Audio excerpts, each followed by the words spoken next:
First, I do want to thank Active Claremont for this. This is the second time I've been to one as a panelist. I also witnessed one for City Council, so I do appreciate what you guys offer to the community. My name is Aaron Peterson. I ran last year in the same districts, District 4 for the school board. It was a close race right up into the end, and we're here again. And so I wanted to keep my name in the hat as a father of 3 kids who currently attend Connet School. As a resident of Claremont, I married a native Claremonter. She grew up here, Caitlin, formerly Ambord. And after shuffling around in life, we realized, this is the place that we want to live. Let's actually start setting down some roots. For me at least, she's already got the roots. And so it was, how can I be more active in my community? How can I support the individuals around me? And so after a couple attempts working with the city on some commissions and interviewing with them, the school board position came up, and I was like, that has a long-term impact on my 3 kids and a lot of kids. And it's one of those things that as adults we all know, education is important. When you're squared away and you know your stuff, that opens so many doors in your life. And so it's like, how can I ensure that not just my kids, but all of our kids, our grandkids, our neighbors, that they're getting the best so that they can enjoy life just like we do. Don't want to take too much more time. I'll let Alex go. Great. Thanks so much. So yes, thanks to all of you for coming. Thanks to Active Claremont for doing this as well. I'm Alex McDonald. A lot of people, the biggest question they get asked is, why am I doing this? And I'll answer that in just a second. I have 3 kids in the district as well. I have a 1st and 4th grader at Condit as well, and a 7th grader at El Roble. I'm a family medicine and sports medicine physician, and one of my callings in life is to help improve the health of my patients, of my community. And one of the biggest things that I see in my office and in the hospital every single day is the downstream effects of poor education. Housing insecurity, food insecurity, unsafe neighborhoods, inability to afford their medicines, you name it, chronic stress resulting in poor physical health. And for about 8 years, I've been very involved with the California Medical Association, with the American Academy of Family Physicians, to really think about systems. How can we help fix the system as opposed to just sort of work downstream and really move our efforts upstream to not just fix illness, but promote health. And I think through a variety of different sources, I got turned on to the value of education and how education is really key to good health. And I think that bringing my perspective as a physician, as someone who is very data-driven, believes very strongly in evidence-based decision-making, and being very, very collective in my approach. I love hearing different ideas. I love hearing people who have a different viewpoint from mine, because ultimately we are smarter and stronger together with a variety of inputs and ideas as well. It may be harder, it may be some challenging conversations, but ultimately it's a better end product. I always like to say, if you want to go fast, you go alone. If you want to go far, you go together. And I believe very, very strongly on the amazing, excellent history that Claremont school districts have provided. And I want to help build on that legacy and take that legacy forward so we don't sort of just rest on our laurels to some degree. So that's a little bit about me. I'm really excited to answer all your questions tonight and go through this whole process. Thank you. See, it did pay off. Do it casually. They only talk for 3 minutes. Okay.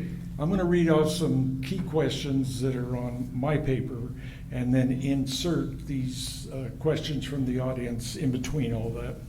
First question I have, and I'll start with you, Alex. Being a member of the school board is an important and demanding position requiring a lot of commitment and time, essentially a volunteer position. The time commitment alone can be far beyond bi-monthly meetings and attend casual or occasional school events. Why is it important to you that you take on the time and commitment for this role that is requiring a lot of sacrifice on your part of life? Thanks for that question. There's no question it takes a lot of time. I actually did a lot of homework before doing this. I wanted to know what I was getting myself into. I always commit myself 110%. There's no kind of halfway. If I'm going to do something, I'm going to do it all the way. I'm going to do it right.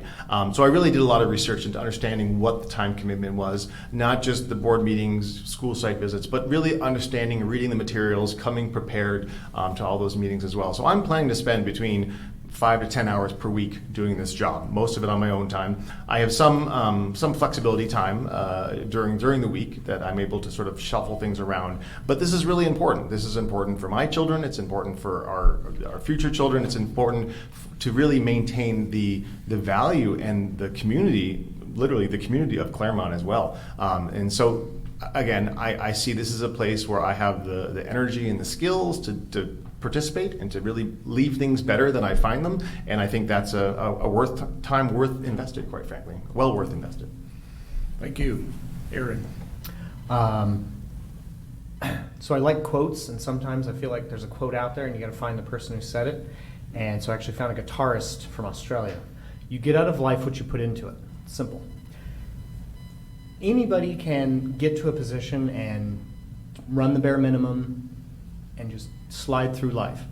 But when you're an individual who has the potential of affecting so many other people, that's the time when you do step up, when you commit wholly to something. And that's where it's, again, it's not the bare minimum. It's not just the meetings when they're scheduled, not just the site visits. And I think the biggest thing is the community engagement. And I spoke to this last year. It's an all-sided issue between the school board, the community, the parents, the students, and I feel like there's a disconnect, not on any one thing, but an inability to come together. Again, COVID was rough on everybody, but I think there's this thing where we have to kind of lower our guard and come at each other with kindness. We got to come back, we got to re-engage, we got to get parents to the table, we got to get the kids' opinions, we got to get the teachers' opinions.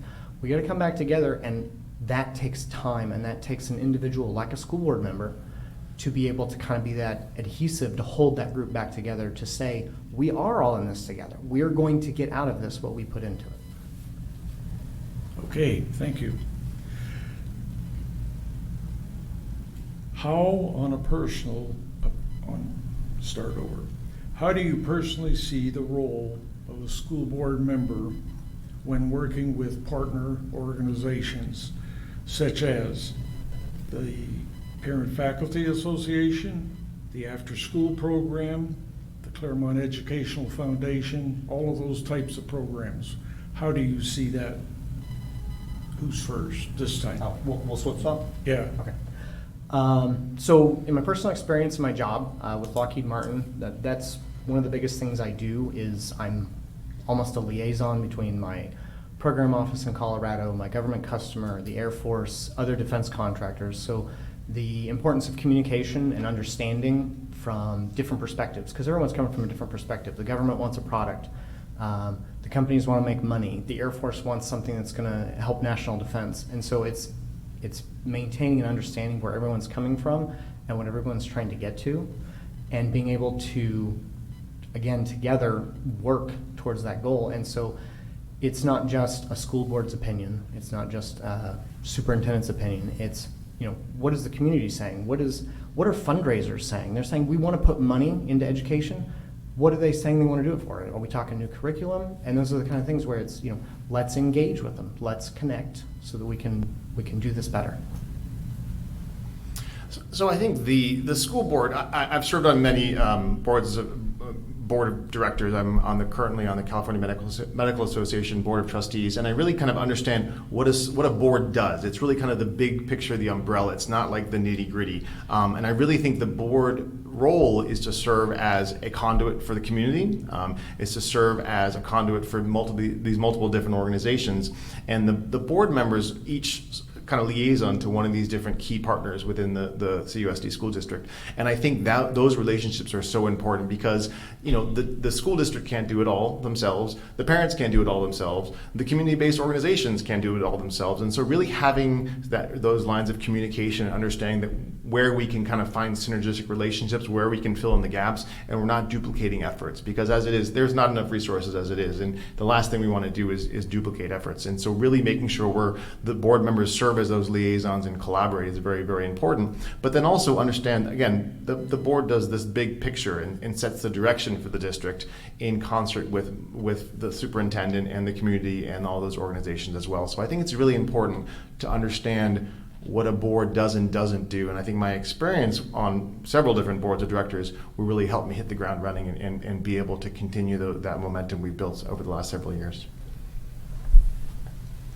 Okay, very good. Let's try this one.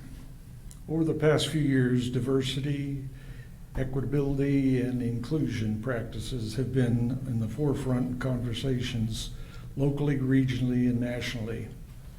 Where do you see, well, I better read the whole thing. I was going to paraphrase it a little bit.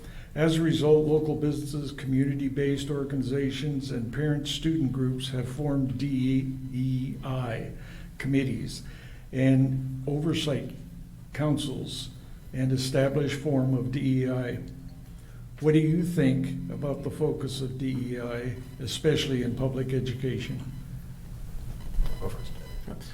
So I think DEI is absolutely critical.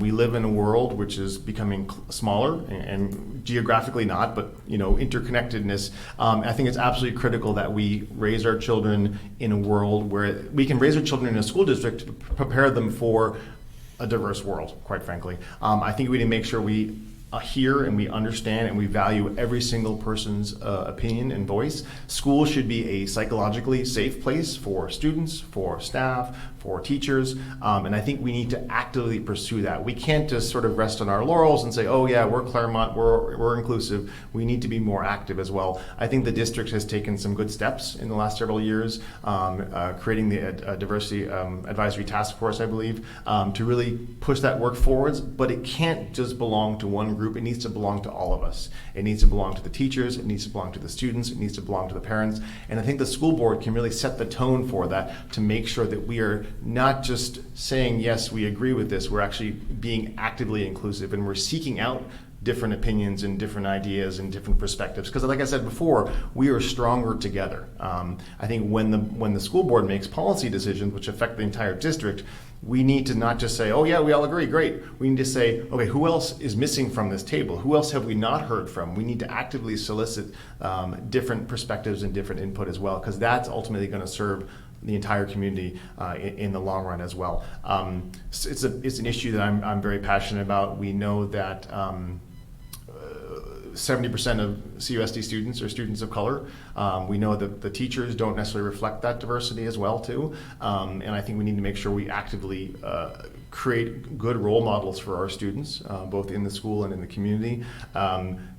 There's multiple different layers to this, and it's hard, it's challenging, but we need to make sure we have those conversations. And I think setting the tone from the board level is absolutely critical. So this is one of those topics where there's a surface level to it, and there's the deep dive in it. And upfront, diversity, equity, and inclusion sound reasonable, because why would we not want to have a diverse community? I mean, we live in one of the most diverse states in the country. Why would we not want to follow inclusion, making sure everyone is at the table? In regards to equity, it's not the same thing as equality. It is preferential treatment.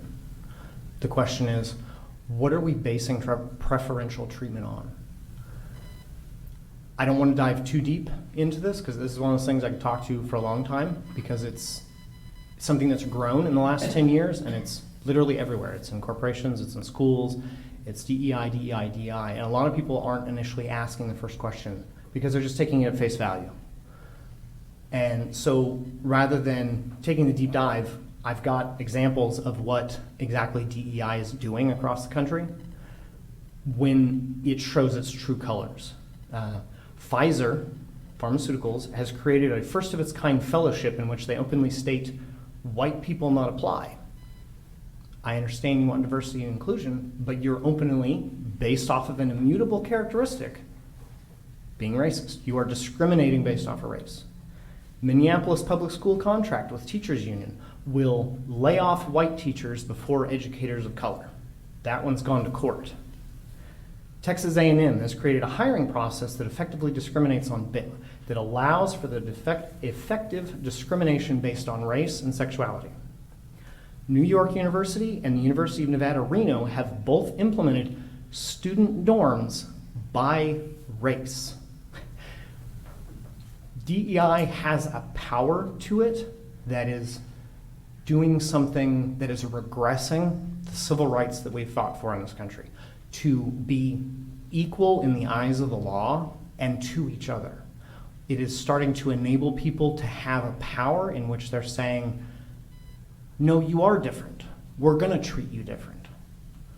And so when we talk about these things, it has to be very careful because it can go very wrong very quickly, and it's doing so now in this country. Okay. Let's try this one. In recent news, national and local, there has been many stories about states, city council, school boards restricting or banning access to books and themes based on race, sexuality, and gender. What is your feeling on it, and could you give us an example of a book that you would not allow? That's you. So this was a topic that I actually had door-to-door conversations with several people about.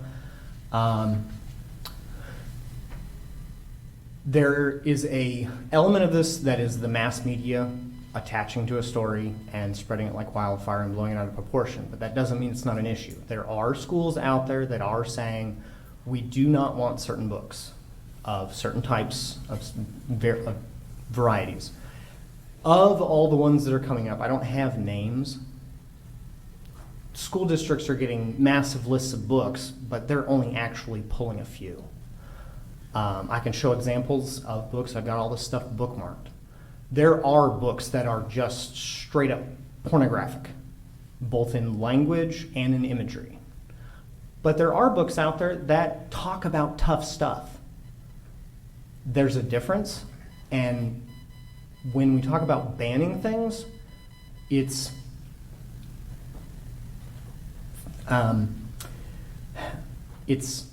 isn't Germany. There's not book burning. They're still available. We're simply content moderating who has access to it. They're finding elementary schools with the pornographic level books. But that doesn't mean if the parents want it there and they're voting for it, that's their choice. We have to involve the community. We have to get input on this. We can't just outright say it's unacceptable. You have to have the conversation. And sometimes it's because books have been put there and the community is not aware that it's there because they've elected an individual and they've said that person's going to make all my decisions, but then they make a decision and then they didn't like it, but they never followed up to check on it. Be involved and check on what's going on because this stuff is coming in because no one's following on until after the book comes home and the parents are going, what on earth did you bring home from public school? So I think we need to make sure we expose our students to a variety of different ideas and perspectives. I am opposed to censorship, banning anything. I think we need to have all of the ideas and perspectives available. Do I support a parent's right to not have their child exposed to certain material? Absolutely. I don't support that parent's right to dictate that to the entire school district, quite frankly.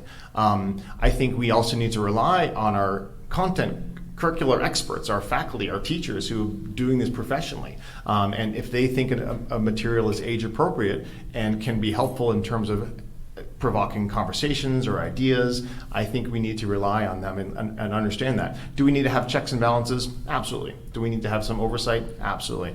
I think before an idea is mainstream, it's fringe. Look about medicine. Who knew that bloodletting was a bad idea 100 years ago, right? We now have learned. We now know it's okay, that's a bad idea. It's not effective. So I think we need to make sure we create space for all ideas, whether they seem fringe or not, or controversial or not, because that's how we ultimately move forwards as a society as well.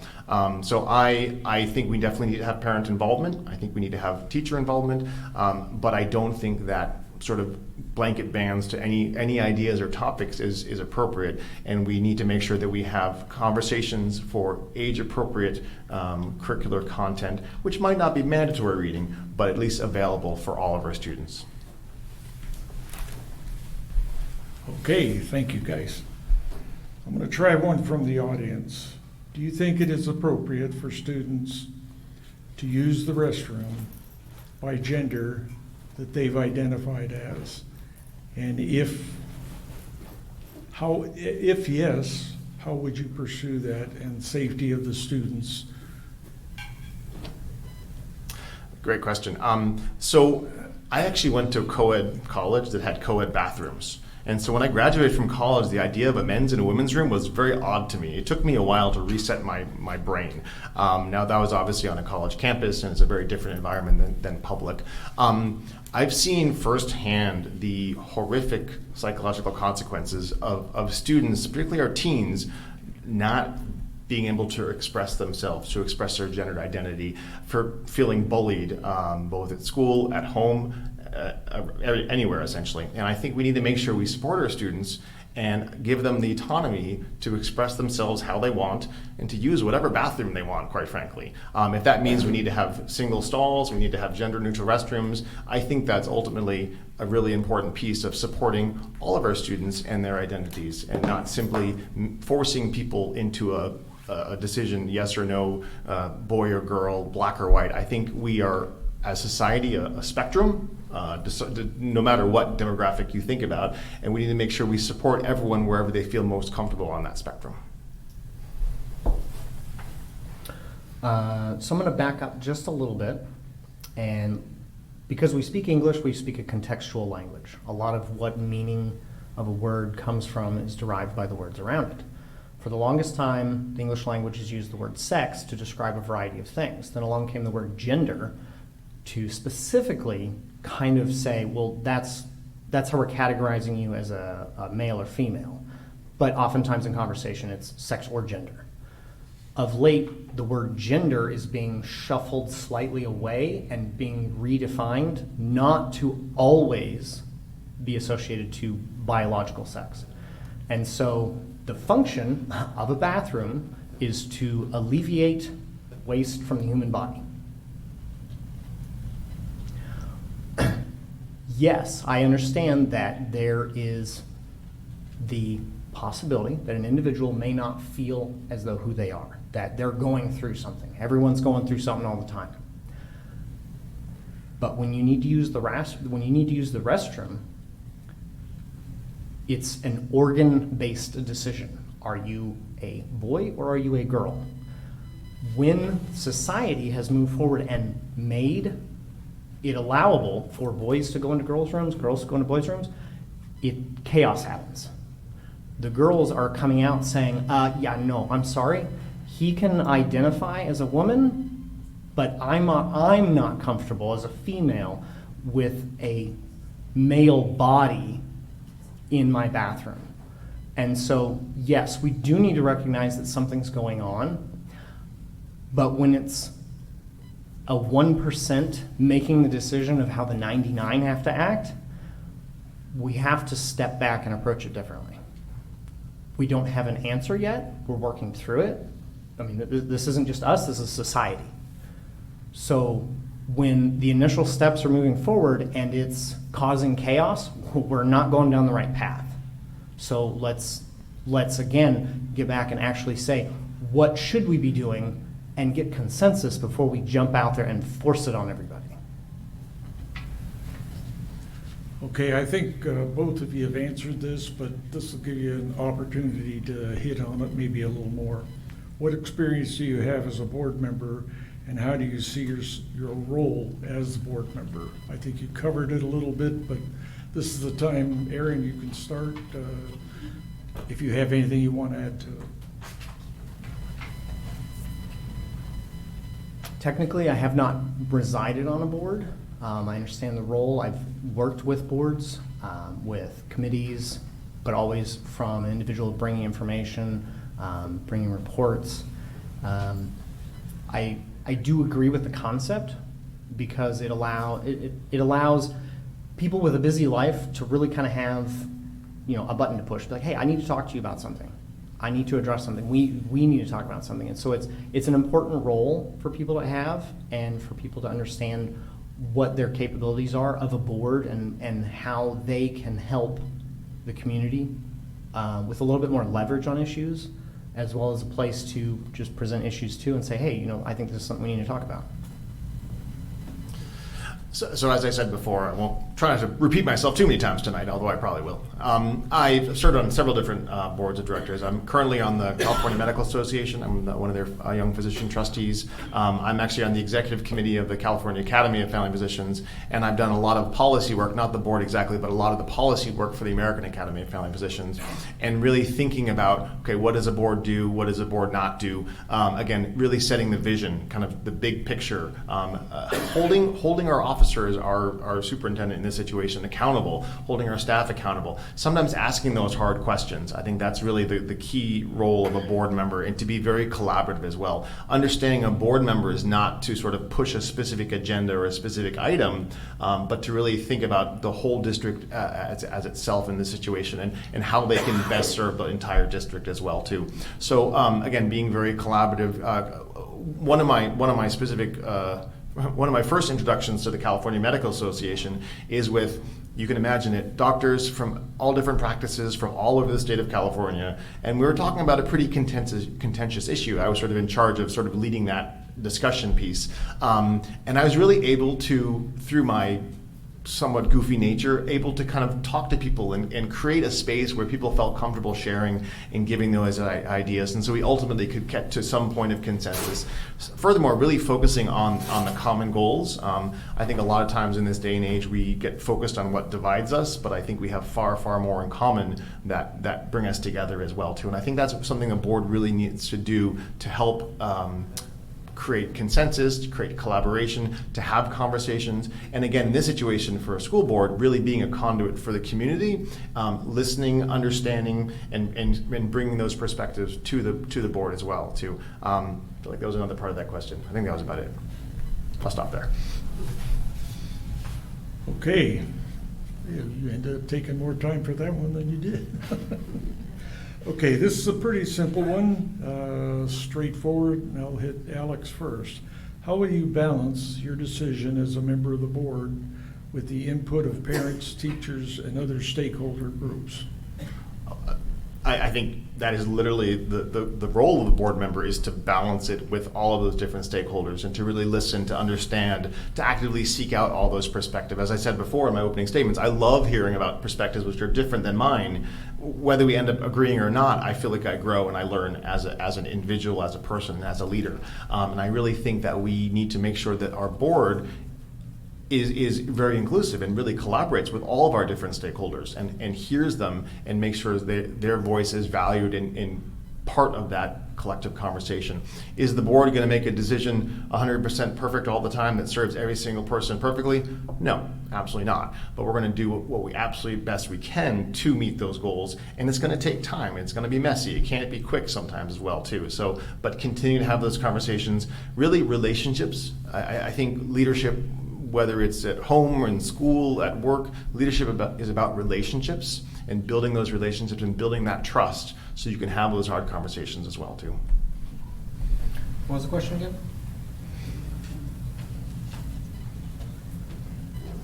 You eventually you're going to reach. I was trying to hold off I as almost long as did it possible. before also. Like, wait a second. How will you balance the decision as a member of the board with the different groups that are out there, such as parents, teachers, and other stakeholders? It's one thing to have your own opinion. It's totally different to sideline your opinion and not just hear what people are saying, but actually sit down and listen to what they're trying to say. What's the root issue that they're trying to get to? And so being a board member is, yes, you have a small say, but it is about the people you're representing. It is about what they're asking you to deal with. And so,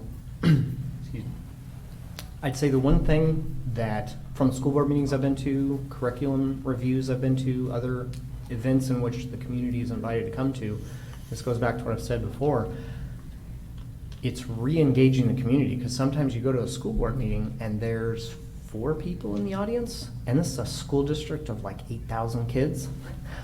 And 2 of those people are there because one of them might be the courier and the League of Women Voters. And so it's one thing for the school board to sit up there and make decisions, but if we're not getting community engagement, what are we trying to do? And that's one thing I want to do if elected. It's like, no, we got to get, I mean, I don't want to drag parents to school board meetings, but it's like, this is important stuff. It affects your kids. It affects our community. Get up here. Talk to us. Okay.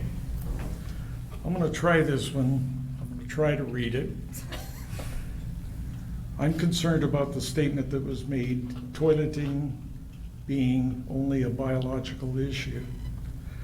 As a pediatrician, I'm concerned about, there's a lot of this that I can't read, but I'll skip by that and say what the issue is. Would both candidates be in favor of having a medical input from board certified specialists, right? That's a tough one. I'll try it again. The bottom line is, because of some of the issues that become a biological issue, both in the bathrooms, major would be in the bathroom, would you be in favor of having a board certified specialist? Whose turn? Is it my turn? Am I allowed to It's my clarify the turn. question? Yeah. Okay. Am I allowed to clarify my question? I want to make sure that's okay. If you, I know I've got horrible doctor's handwriting. I'm so sorry. I was taught in Claremont schools. I know you did it real quick, but I'm having a heck of a time with Look at what computers have it. done. I'll tell you to us. what, you weren't here earlier. This is very informal. Oh, cool, that. Ask your question. Thank you so much. So my concern is hearing that toileting is only biological. As a pediatrician for many CUSD students, I know that toileting is mind-body connection. I treat kids who have mind-body issues with toileting, chronic constipation. Also, I treat kids who are intersex. So even biology isn't a binary. So I'm concerned that maybe we don't have all the right information. So I'm asking how you would get information from community, from, for example, specialists like myself, who can help you with such a biological concern, because health and education must go together. Thank you. Oh, you said that a lot better than I did. Okay, go ahead. So I'm going to say, at what cost? Now, there are a variety of answers that are being explored all over the place. Some businesses have just said, you know what, everything's an all-gender bathroom. There's ones that have gone back and refurbished their bathrooms and said, it's just one stall for everybody. And it's separate. You can dice it any way you want. But at what cost? Is just installing one new bathroom that's a gender-neutral bathroom that's for individuals who identify or require that? I mean, this is one of the situations where there is no hard yes or no answer. This is those things where you have to explore. You have to sit down and you have to say, what are we trying to accomplish? How are we going to get there? And what's the best way to do it? Because yes, we can't exclude certain issues that are relevant. But let's be reasonable, let's be cautious, and let's ask for feedback and input, because decisions affect everybody. And I stated earlier, we have the 1% of issues. We can't use that 1% to bludgeon the 99. We have a you take intersex. Intersex is, correct me if I'm wrong, the concept of a biological difference that is non-binary between male and female. Biologically, that is a error in DNA. It's not wrong, okay? But the animal kingdom, mammals and humans, 99 point something % of all of us are biologically XX or XY. There is a portion in which it is different.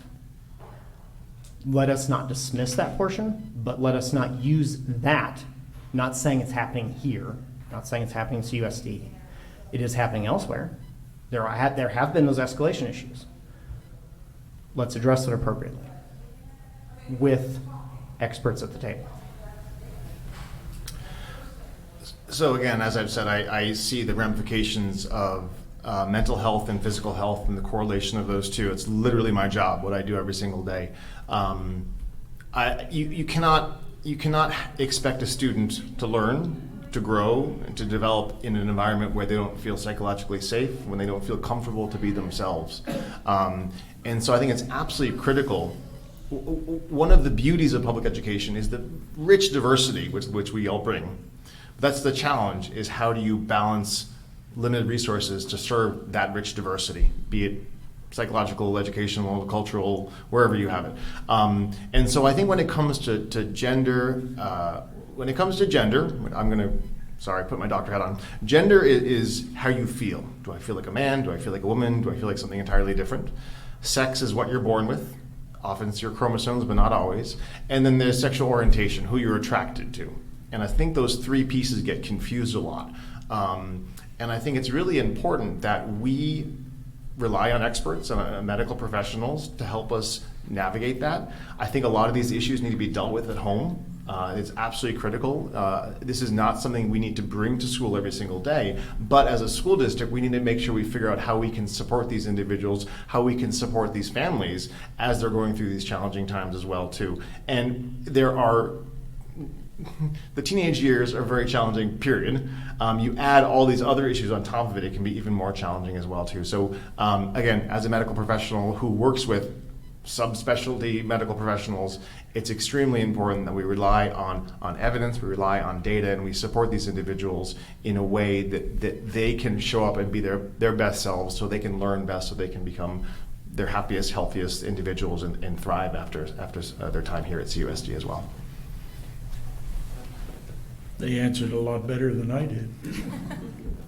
Okay, this is an interesting one. What are your thoughts and ideas to improve the year after such a decline in the test scoring that we've had? And this issue was before COVID. Yeah, it's a great question. So, I mean, again, education is very complicated. A lot of it's dictated by the state. Healthcare is very complicated. A lot of it's dictated by the state. So I'm used to working in these very sort of administrative, heavy, confusing, complicated systems as well too. Every system gets the results it's designed for, essentially. And test scores are a part of the puzzle. It's an easy way to compare individuals. It's an easy way to see how people are growing, but it's by no means the entire breadth of the educational value within CUSD. So I think test scores are absolutely important. It's important to maintain a reputation as a school district. It's important that we educate our students. I think test scores we need to do a deep dive and figure out, okay, what is lacking specifically? What data do we have that says how can we improve this educational component for X, Y, or Z? And then how do we move forwards and how do we implement that as well too? It's really important also that we work slowly and methodically, and we don't just throw the baby out with the bathwater too, and that we make tests of change and reevaluate those tests of change and then continue to progress or stop and take a different direction if where we're going is not working too. And so again, test scores are absolutely important. We have to educate our students. We have to make sure that the state understands the value of our education in our school district too, but is by no means the only barometer of educational success as well. I want to know what Mississippi's doing, and I want to know what Vietnam's doing. I just read an article today. In the past decade, Mississippi has risen. I don't have the point details, but they've risen dramatically in their reading scores across all grade levels, and it's spreading to the neighboring states because they've made a change in their programs, and that change is having a positive effect on their students. And if I remember little bits of it, Hooked on Phonics worked for me. We had a successful reading program in this country, and we were sold a new program. I don't remember the lady's name. There's plenty of articles on it, and it changed how America learned to read, and we're seeing the fallout of that. We're having kids graduate high school with 4th grade reading levels. That's not success. Claremont is a unique school district. We are very successful, even though on the national scale, California, bottom 10%. We need to pay attention to what we are doing because we are being successful. We are the gym in the state. We are in the top. Let's not let the state drag us down because they will enforce policies on us. And I think sometimes, yes, they do have that ability. But as a school district, if we're succeeding and then we have to change to what they want us to do and we're starting to fail, it's time to push back against the state because they're not the ones who are interacting with the kids. They're just concerned about pushing ABC. The feedback has to go back up the ladder. They have to know, hey, guess what? We made a change per your recommendations and it's having negative consequences. We have to go back to the way it was because it was better. Vietnam, I don't care what state is, what state in the country, they need to look at Vietnam. Price per point score for reading. Vietnam is the most economical country in the world teaching kids to read right now. They have very little cost, but a huge outcome. We have so much to learn from ourselves, and we have so much to learn from everyone else who's interested in education. We can't just say, oh, well, let's just keep doing it the way we've always been doing it. Let's look at the shining examples or the different examples that are actually surprising us. Like, let's look at the data. How are they doing this? Let's do that. Okay, let's try this one. Whether or not the continuation at school resource officer program in Claremont is an ongoing conversation in the community. What is your opinion of the program and how it stands now, and where do you see it in the future? That'd be Aaron. So the role of the SRO was one of the first big city topics. I mean, it's not just a school district topic. That's a city topic that I started following when we moved here. And I after following through it, I really kind of understood where everyone's coming at with the position and how we even got to having police officers on campus. I think a lot of the changes that have been made lately with adjusting how that program works has been an example of how the community can come together with those people who have input about it, as well as the school district and the students, to say, how can we all work together to not be that hard no SRO, or we have to have an SRO. They found a common ground and they made some changes, and I haven't followed up with the SRO or the police, but it seems to have put everyone at ease, especially following the chaos of 2020. I know that was a big issue, and it doesn't seem to be as big of an issue because everybody came to the table and they expressed their concerns, and they were heard, and changes were made, and so far it seems like they're positive. So I think this is a very challenging topic. I don't think there's a single solution here. So it's still an ongoing issue. The current school board and city don't have an MOU at this point with SRO. They still have an SRO, but there's no real shared understanding at this point. I think it's something that we still need to continue to work on. We still continue to get feedback and figure out where that right balance is. We absolutely have to keep our students safe. We have to keep our teachers safe. We have to keep our campuses safe, both physically but also psychologically. And I remember very clearly as a student, or as a young student, being in one of the little recreation centers, and one of the police officers walked in with a gun, and it just kind of startled me. I don't own a firearm. I've never had firearms. I didn't grow up with firearms, and it just made me a little uncomfortable. And I think we cannot deny our students lived experiences who don't feel comfortable and can't learn when they see an armed officer, a police officer on campus. So I don't think we can deny that experience and their lived experience, but at the same time, we need to make sure that our students are safe, that our schools are safe. I didn't grow up in a time or in a town where I had to go through metal detectors to get to school. I hope we don't have to do that in Claremont. I think we need to continue to work together. I think we need to continue to hear from everyone and have an understanding so that we can find a balance of safety, physical safety and psychological safety, and that everyone feels that they can go show up to school and be their best selves.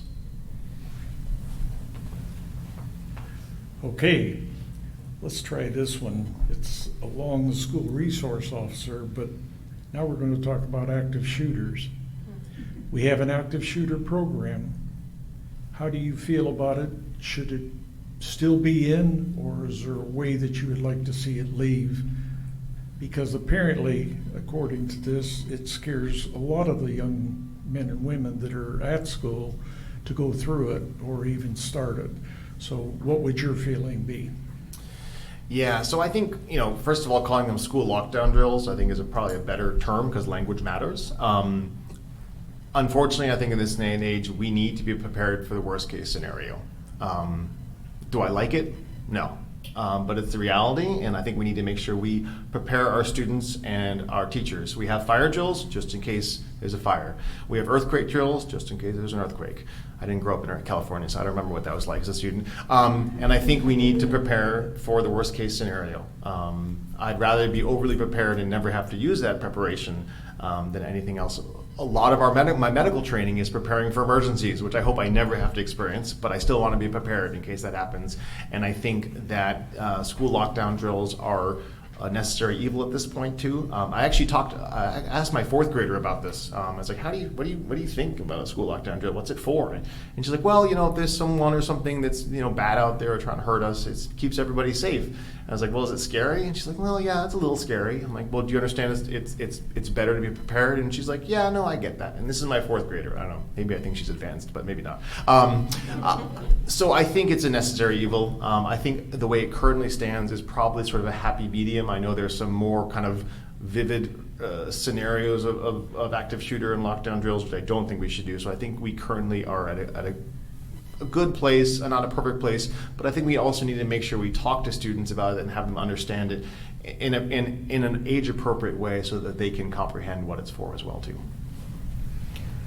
I too grew up without earthquake drills. I grew up in Nebraska. We had tornado drills, but exact same. I mean, prepare for emergency because you don't want to have to go through it. But when you do, you don't want to lock up. You don't want to freeze. You don't want to waste time not knowing what you need to do. And active shooter drills are. It's a age-appropriate thing. You don't want to scare the kids. We've got 3 kids in elementary. They come home like, yeah, we had a lockdown drill. Okay, great, no big deal.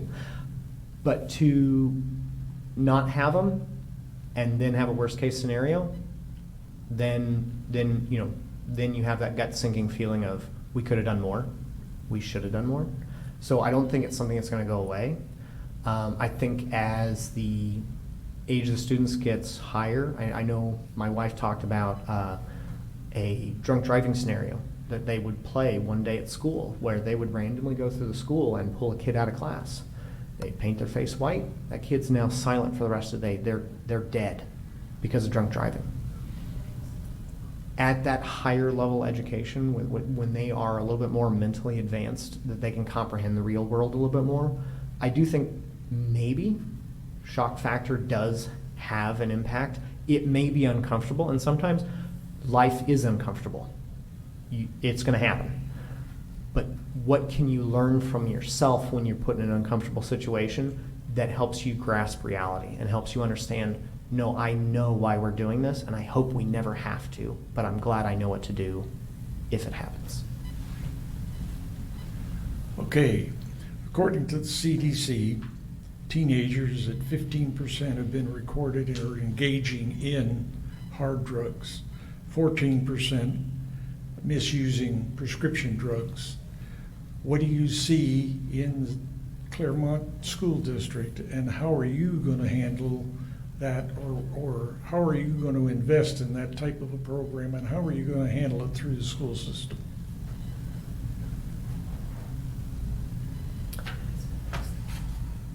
If we're going to have a policy that addresses hard drugs, substance abuse in school, we have to be clear about our messaging about that policy. We can't have a policy and not enforce it.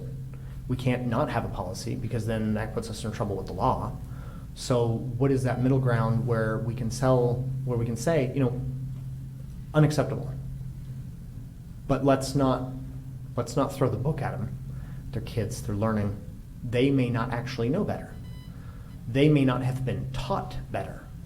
Not everybody comes from a good home. Not everybody comes from a home that has parents who taught them these things. Personally, growing up, it's actually frustrating that the DARE program has shrunk to next to nothing. It had success. It did make an impact on kids growing up, understanding that that's something you don't mess with until you have an understanding in your life of what it can do to you. And so I think kind of trying to get back to education.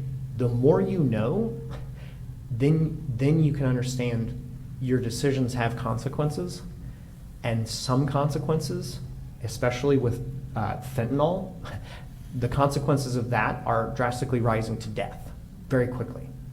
And so kids may think it's cool, kids may be peer pressured into it, but the risk of their decision is elevating, and we've got to make sure they know what's going on. But we have to be kind about it, and we have to be understanding about it. So I think prevention. I think early intervention. I think figuring out why these students may be using drugs, addressing sort of the root cause of their motivations or their peer pressures or what have you. Are they using it to cope with other mental health stress as well too? So I really think starting early, in an age-appropriate way, making sure we educate our students about the risks, the ramifications of their decisions and using substances, bringing substances to school. I think some of this is beyond CUSD's control. There's in state law, if you sell drugs on a school campus, you are expelled. No questions asked. If you buy drugs on a school campus, you are suspended. Those are not decisions we have locally. Those are mandated from the state. How do we work within those parameters too is a challenging piece. I think we, really need to make sure we don't blame the individual. I think we need to look at the system here and to really take a systems approach to this as well too. How do we engage parents? How do we engage community members? How do we engage students to really help them understand early and then look for warning signs and early intervention as well too, I think is really the key. This is obviously not a new issue. This has been going on for decades, but I think we need to continue to think about different ways we can approach it, different members we can involve in the community, and ensure that we really help our students grow and develop the best way they can. And when they make a mistake, yes, there need to be ramifications for those decisions, but we need to make sure those ramifications are not life-altering and trajectory-altering, because again, these are students and kids who are learning and growing as well too. So I personally think that the school district, the school board needs to help look at the data, look at the evidence, talk to our curricular experts, see what's happening, what's working well, what's not working well, and continue to grow and develop and make sure we move our policies forwards to support our students. Okay, this one I'm not sure of because I think I'm reading it right. What are your thoughts on drag queen story hour? I think that's what I'm saying. Okay. I personally never heard of it. That's why I was concerned. But go ahead, Alex. I'm not sure I understand the question either. I'm never not heard sure of what it. drag queen story hour is. So it's I'll quickly clarify. It's a few events are happening around the country, and of course they're rising to the top of the news feed, and so everyone's covering it because that side and that side have an altering opinion over it. And so it's become a hot button issue. Essentially, it is drag queens doing story hours at public libraries, events, etc. for pride, LGBTQ awareness, etc. The bottom line issue is, are you putting your kids there, or is somebody else putting your kids there? That's the bottom line issue, because the parents are the ones saying no, or the parents are saying yes. But in those situations, is the parent the one who's made the decision about the kid? Because we can't go around stomping on everyone's personal freedoms. We also have to take responsibility. If you don't want your kid there, don't let them go there. But we also can't, and there have been issues where it is happening and the parents aren't informed. Then that's when it becomes the issue and it explodes. So it's communication and personal responsibility, but let's not squash everyone else's freedoms. Thanks for clarifying. Alex, do you want to try? I mean, I think parents have a right to know what their kids are doing and with whom they're doing it with. Pretty much at home, at school, on the weekends, wherever. That's a parent's right, a parent's responsibility to know those things as well too. I don't think that someone else should dictate what your children are or not exposed to. I guess in that situation, I think if I guess the short version is I'm fine with it. I mean, if a student wants to go there, if a parent wants, it feels comfortable with them going there, I think that's fine. I also think we need to make sure we don't sort of, again, limit people's experience of different pieces, be it gender or cultural. I think sometimes in this day and age there's sort of this fear where you can't celebrate your holidays at school, or you can't celebrate this or that, because if we don't, people are going to be sort of offended, if you will. But I also think that's sort of the value too, is we're all different. We all have this rich culture, and if we can expose each other to these different aspects of society, be it gender, be it the way you dress, be it your holidays, your religious ceremonies, I think that's okay as long as we do it in an age appropriate way and parents are aware of what's going on. Because again, proximity and prejudice don't coexist very well. It's very easy to be prejudiced if you don't know anything about someone else. If you're exposed to that and you understand that, you're much less likely to be prejudiced towards it as well too. So I think it's a fine balance, and I think we need to make sure parents are aware of things which they may not feel comfortable having their students exposed to, but I don't think we should sort of make these blanket statements that you can't be exposed to it, because again, that's how we grow, that's how we learn. I could probably go into details, but I'll leave it there. Just to let you know, I had no clue what that was, and I was hoping I was reading it right. I guess it's because I'm 80 years old and I remember Howdy Doody and Sheriff John, so you guys take it from there. Next question. How would you support the school district, and how would you address the needs and thoughts of the students who are not going to go to college? Am I up or no? I'm confused now. Is it my turn? I started the last one, so I'll let you have the first. So I think we need to make sure we are preparing students for whatever they want after high school, whether that be the workforce, whether that be college, whether that be community college, whether that be two-year school. I think we need to make sure we have all those options available to our students as well. I'm going to tell you my personal story about my brother. So for many of you who don't know, I'm dyslexic. I didn't read until 5th grade, and I really struggled for the first couple of years of school, and I thought I was dumb and wasn't going to be able to go to college. Originally, I wanted to drive the ambulance because you didn't have to go to medical school for that. But then through individual education, through 504, through my public school district, I was able to get the tools that I needed to become a successful reader and a successful student. And I owe most of my professional and personal success to that sort of story. My younger brother wasn't quite so lucky. He's ADHD and dyslexic, and he really, really struggled. He sort of got through high school with a huge amount of support. He then was forced to go to college by my parents, went to 3 years of college, and then dropped out. He now has 3 years of college debt, no degree. He is a very, very smart kid. He is now working as an electrician apprentice, and he loves it, and he's doing really, really well. Had he been given that option of becoming an electrician apprentice at age 18, right out of high school, he would be making more money than all of my brothers combined at this point, too. So I think we need to make sure we prepare our students for all the options. We present them options. Hey, you want to go to college? Great. Here's how we help you. You want to go to community college? Here's how we help you. You want to go to two-year? You want to go join the workforce right after school? Fantastic. We have a fantastic relationship. The school district has a fantastic relationship with Valley View ROP, and educating those students and having them join the workforce with some highly valuable skills.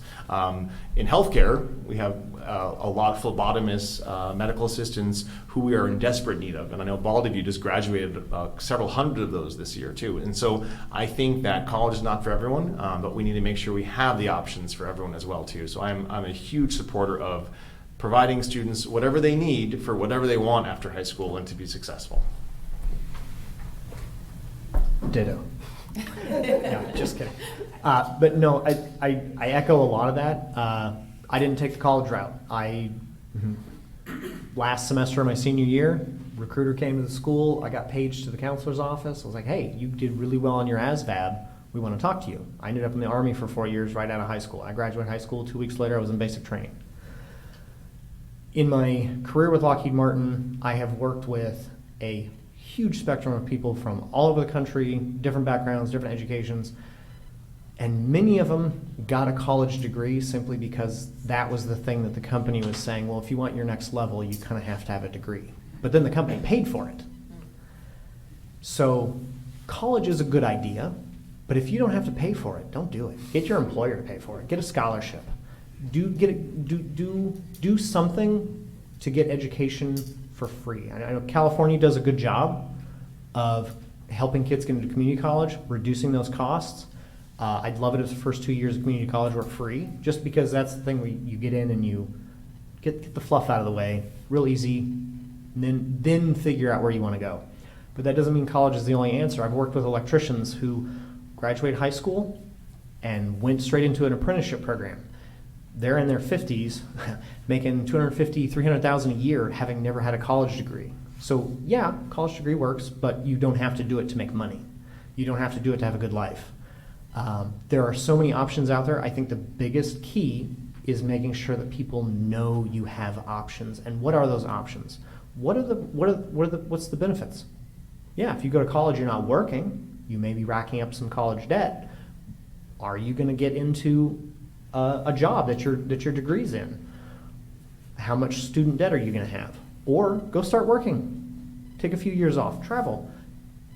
They need to know they have decisions, and I think considering adults have made those decisions, let's educate them. Hey, this is what I did.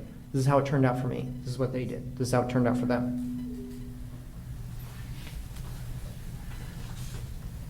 This is a pretty good one, and I'm looking at the clock, and we're going to try to wrap it up probably in the next 2 questions. So what I'd like to do is read the one which relates to school districts often need to secure one-time funding for their capital programs. Traditionally, these involve sale of property, special property tax board measure, tax bond issues, and large gifts of endowment through the school district. Currently, the process is selling the property formerly housed at La Puerta Middle School and paying off the Measure G property tax. What other methods of funding do you think the school district should employ?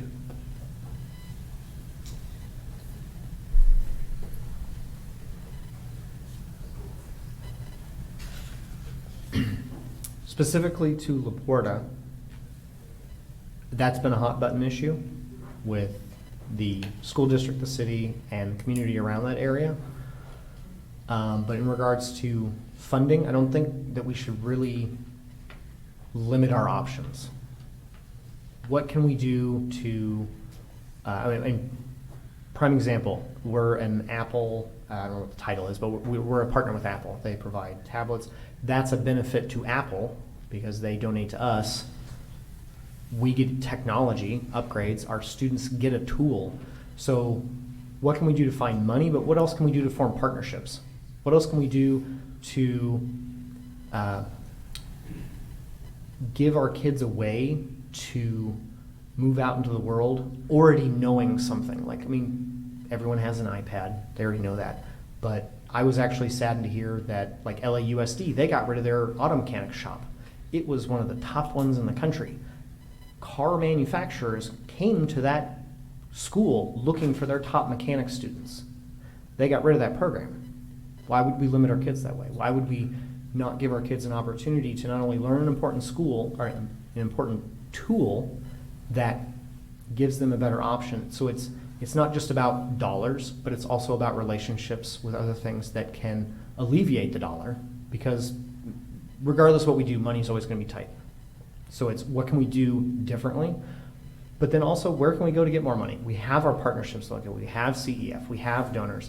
We have state propositions that come through. Hey, we want to have money for this. Okay, how as a school and a community, are we for that? How can we promote that so that we can get that money, so that that bill can pass, so we can get our kids money or our schools money?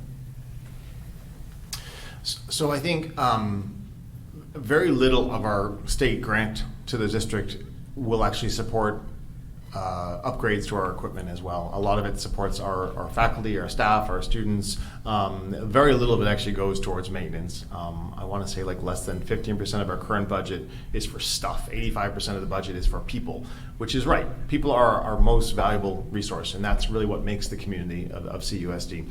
And so I think, but that being said, a lot of our infrastructure and our buildings are 40 plus years old at this point too, and we absolutely have to make sure we upgrade and we have schools in an environment. My kids went to some of the trailers, the temporary classrooms in Condit before the Measure G buildings were built, and I was like, walked in there for parent-teacher night, and I was like, oh my gosh, this is like horrible. There are cockroaches under the floorboards and things like that. So I really think it's absolutely critical that we continue to create a physical building that meets the needs of our students. And I think with technology that's growing and changing even more rapidly as well too.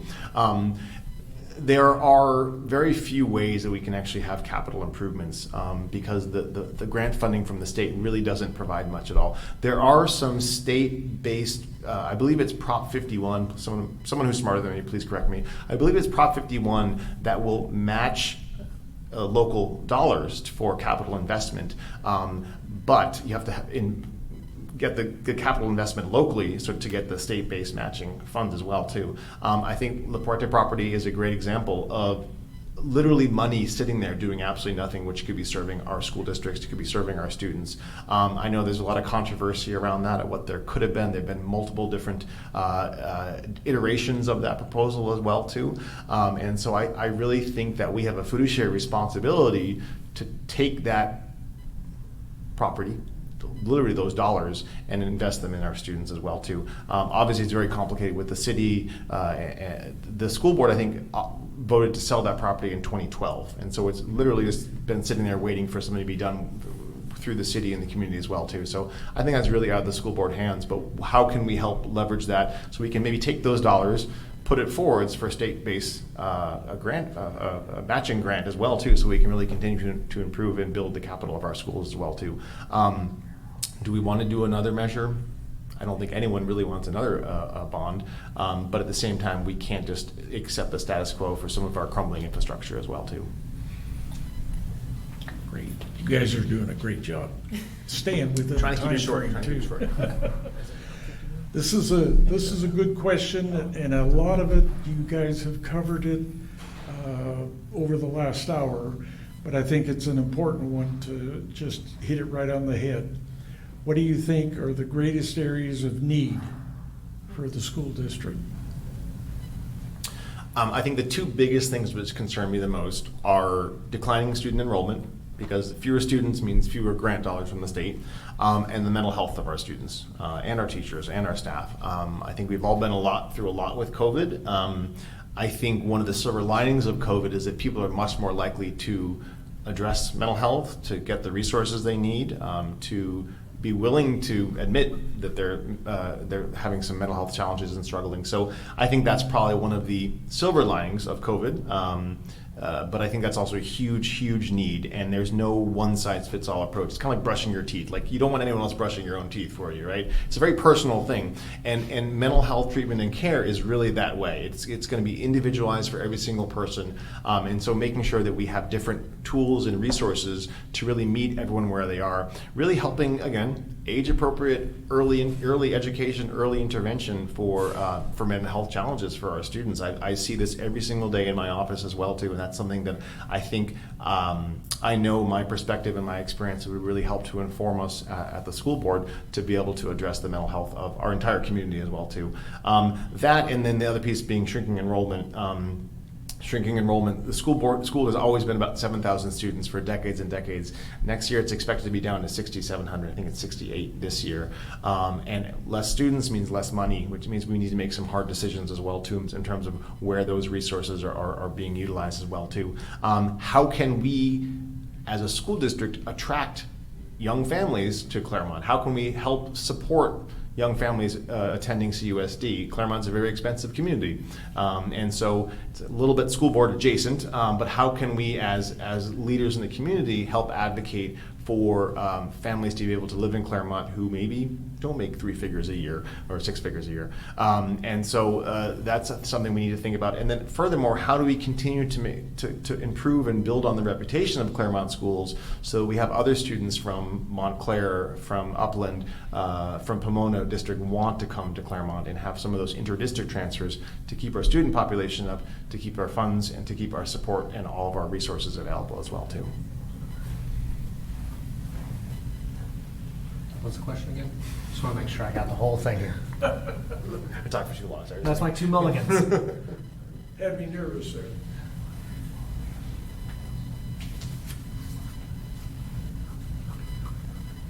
What do you think are the greatest areas of need for the school district?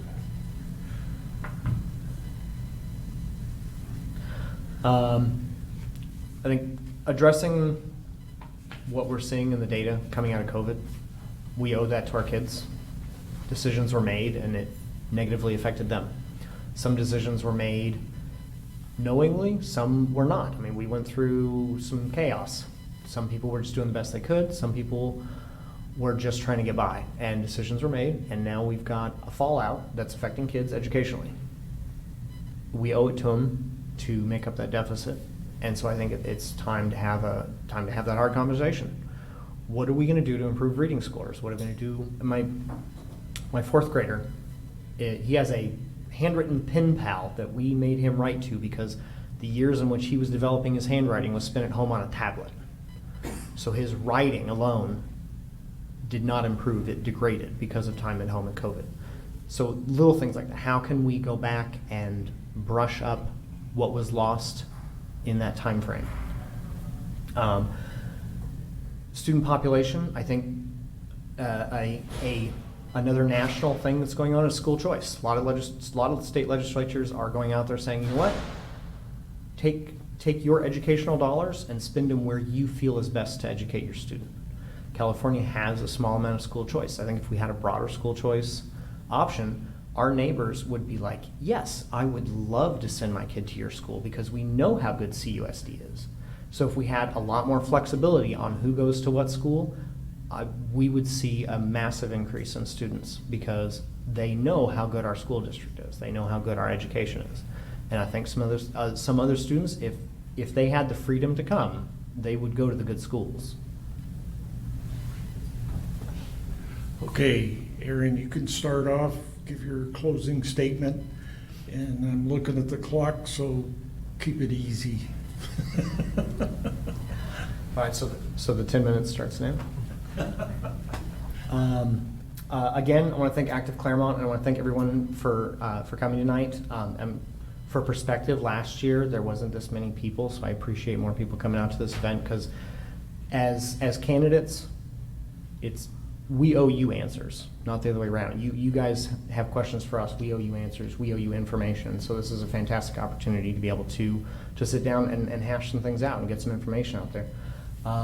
And it's been a privilege to be able to at least at minimum step up for the community and say, hey, I want to put my name out there so that we can work together and build a better community. Because the more people I talk to in Claremont, the more I hear the same story, and it's a beautiful story about how they found Claremont and they fell in love with it. They grew up here, they left, and they were like, why did I leave? I'm coming back. And I want to be a part of that community that keeps Claremont.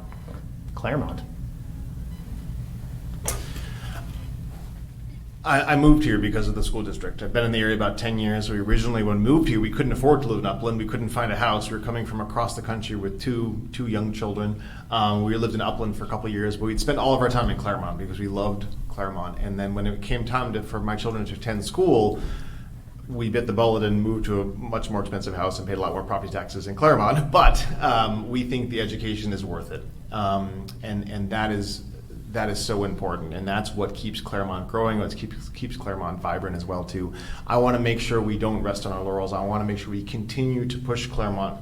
We continue to be maybe not the bleeding edge, the cutting edge of education, and really making sure we're meeting all of our students what they need. We build that reputation so students want to come here as well too. I think my perspective as a physician is going to be critical as we continue to escape the gravitational pull of COVID, if you will, and continue to learn and grow through the mental health challenges, through the learning loss challenges as well too. The amount of people I have met in the last 3 months has been amazing. I feel more invested in this community than I ever have before, despite the time I've lived here. I love meeting people. I love hearing their perspective. I want to help to make sure that everyone's voice is present, that everyone's voice is heard, that everyone feels valued, and that we keep CUSD excellent. And I really am excited for the opportunity to give back to the community. Thank you. Okay, let's give them all that.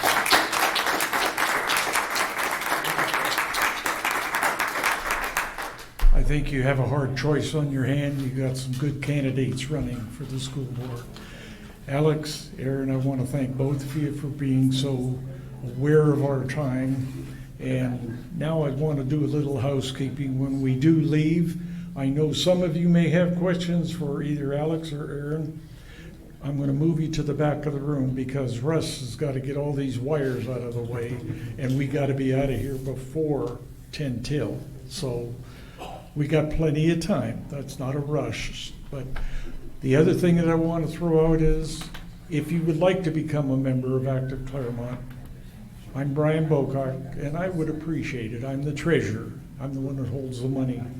That's a sack of money over there. Yeah, I wish. Our dues are only $10 for a single person, $15 for the whole family. And just to give you an idea what we go through, these little forums that we put on or people that we invite in, we spend almost $400 right here in this room. And that's every year. Then we got to add the insurance onto it. That's not a pity party. I'm just trying to tell you that we have expenses, but this board is very, very crucial to us. We watch every dollar that we spend, and that's why our dues are only $10, $15 for the whole family. And if any of you would like to, John and Jean are sitting right here. Raise your hand. You can get with them, and they passed out a few of the little cards. I would like to see you join. I'm going to leave you with this, though. I need to see, and if you know somebody out there that would like to, I'm on the foundation board at Citrus. I've been on it for a little over 21 years now. We're looking for another representative. Sue Keith used to be the representative here. And I'm looking for another representative from Claremont that will come in to the fold and be a part of it. If you're interested, you can get a hold of me. It's real easy. My email address is brianbocock@verizon.net. You can get a hold of me that way. Anyway, I would really like to see somebody, especially out of the school district, somebody get involved with the foundation, because Claremont is a big supporter of the Citrus College Foundation, a big supporter. And I don't want to see us be shy of a representative over there. So take it for what it is. Again, I thank you very much for tonight, and drive safe and have a great Memorial Weekend.